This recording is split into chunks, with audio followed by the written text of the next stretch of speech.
Hi everyone and welcome to another Science with Mrs Scullion video. Today we're making creature crawlers. For today's activity you will need some card, a pair of scissors, some straws, some sticky tape, a needle for threading, some wool or string. Hi everyone and welcome to another Science with Mrs Scullion video. I've got Isla here again today. Hi. And today we're going to be showing you how to make Creature crawlers. Now creature crawlers are based in forces. Now we've looked at forces a lot in school. We've learned about push and pull, about how forces make us go, how forces can make us stop, and how they can make us change direction.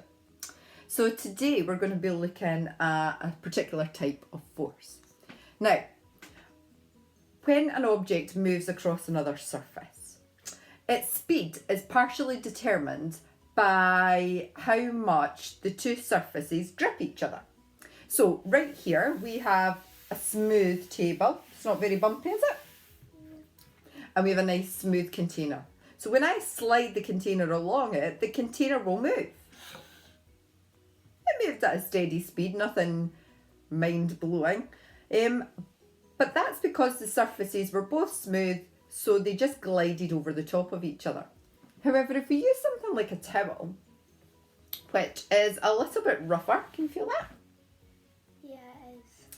And we tried to slide our container off against this one, you can see that we had to push it because the two surfaces were gripping each other. And that gripping force is called friction. So the rougher the surface, the more friction it has. Yeah, that's right. So we're going to be using the idea of friction today to make our creature crawlers. So for creature crawlers today, you're going to need some straws. Any kind of straws. If you've got some old plastic ones lying about, they will work. Paper ones work just as well. Some tape. Need some sellotape. Some wool. You're going to need some wool. For each creature that you make, you're probably going to need the length that goes from the tip of one finger all the way along to the end of your next finger. Some card. You're going to need some card. Now you can use old cereal boxes or anything that you've got lying around really. A needle. A needle, we've got a plastic one today. If you're going to use a metal one, you're definitely going to need some adult support to help you with that. And some scissors. And some scissors. And another safety note, if you're using scissors, please make sure you've got an adult about with you. Okay, so to make your creatures for our creature crawlers, you have to decide on which creature you are going to make. Now, me and Isla have already made some creatures today. I have gone for a very spooky and fierce looking spider. And Isla I went for a cute jellyfish. has drawn a cute jellyfish. It doesn't really matter which creature you decide to go for. It's entirely up to you. You can add as much detail as you want. I've added some googly eyes. You might want to add some tissue paper or some glitter. It's entirely up to you. You can decide what your creature is going to look like. To make the creature crawlers, what you then have to do is you have to make sure they're cut out and it's all ready to go. And once you've done that, you need to face that down onto your table because we're going to be working on the back of our creatures. Now you're going to need to take your straw and you're going to have to cut two lengths of your straw at about 4 centimetres. Now you don't need a ruler, just roughly is okay, and you're going to need 2 lengths of that. So just be very careful when you're cutting that you don't cut your fingers. There we go. As you can see, they're not quite exact, but it doesn't really matter. Have you got yours, Isla? Yep. And what we're going to do is we're going to stick these with our sellotape onto the back of our creatures. Now, We're not going to stick them down so that the straws are parallel to each other like this. What we're going to do is we're going to stick them down so that the tops are slightly angled in towards each other. Okay? And we're going to stick those onto the back of our creatures. So what you do is, I'll just show you, you can keep making yours, Isla, is if you hold your straw, slightly angle it towards the centre and the top, and if you just use your sellotape to stick the straw in place like that. Make sure that your sellotape can't be seen on the other side. And then when you put your other straw down, you can see that it makes a little bit of an A-frame there. And if you use your sellotape to stick that piece of straw in place too. So once we've done that, just make sure that the straws are stuck really tightly down to your cardboard so that they're not going to move anywhere. Okay? You all done, Isla? Yeah. Well done. Excellent job. Okay, so the next thing we have to do is we have to take our needle and our wool or our string or thread that we're using. Okay, I'm using a needle just because it's a little bit easier to get the thread through your straws.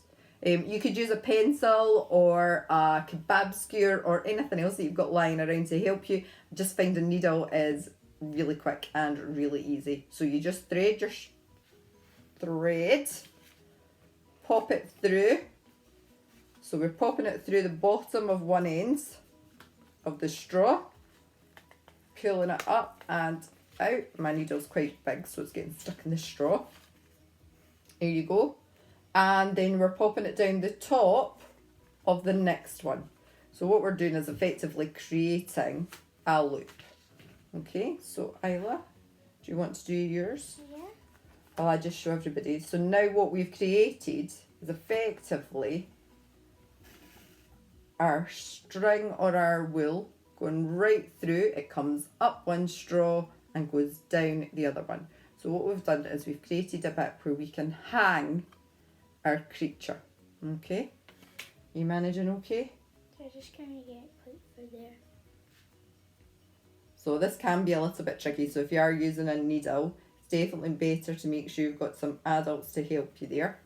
Okay, so if you remember, we thread it up one of our straws. And we'll pull it out the top. There we go. And then we thread it back down this second straw. Oh, there we go. Fingers caught. Okay, and then that's us. So this is where the friction comes in. What you need to do is you need to take your creature crawler and either put it on a hook or on a door handle, or you can get somebody to hold a pencil and you can loop the end of your creature over the top. Now, our creature here is going to stay where it is and it's not going to move because I am pulling the wool tight. Now, when I pull the wool tight, it rubs against the edge of the straw and it stops the spider from crawling down. If I pull the two ends of my wool, my spider crawls to the top. But as soon as I release that tension in the wool by letting go, there's no friction. The straw and the wool aren't rubbing against each other anymore. So the spider falls down to the bottom.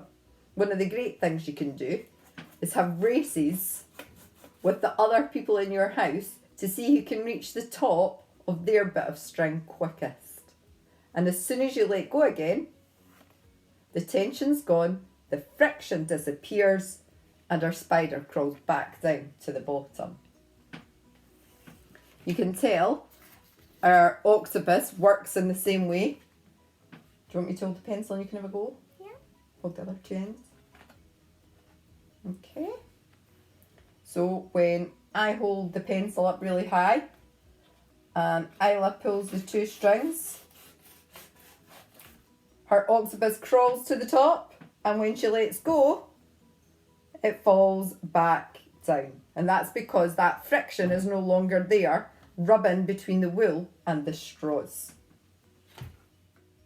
Do some surfaces have more grip than others? They do. So there's lots of different experiments you can do. If you want to do the creature crawlers experiment, you could change the material that you use. So we've used wool today, but you could change that to string or thread, and you could see how that affects how quickly or how slowly your creatures crawl to the very top. You could do sliding races, a bit like how we did at the beginning. You could take a car and you could see how quickly it slides down a ramp. You can change the surface on your ramp, adding towels and water and maybe plastic, and see what effect the surface has as it slides down your ramp. You can try rubbing your hands and feel what happens when you rub them really quickly. There are lots of experiments that you can do around friction and forces. Why don't you have a go and let us know how you get on? Thanks for watching. Bye. Bye. Thank you for watching. Remember, you can stay up to date by following us on our social media platforms. We're on Facebook, YouTube and Twitter.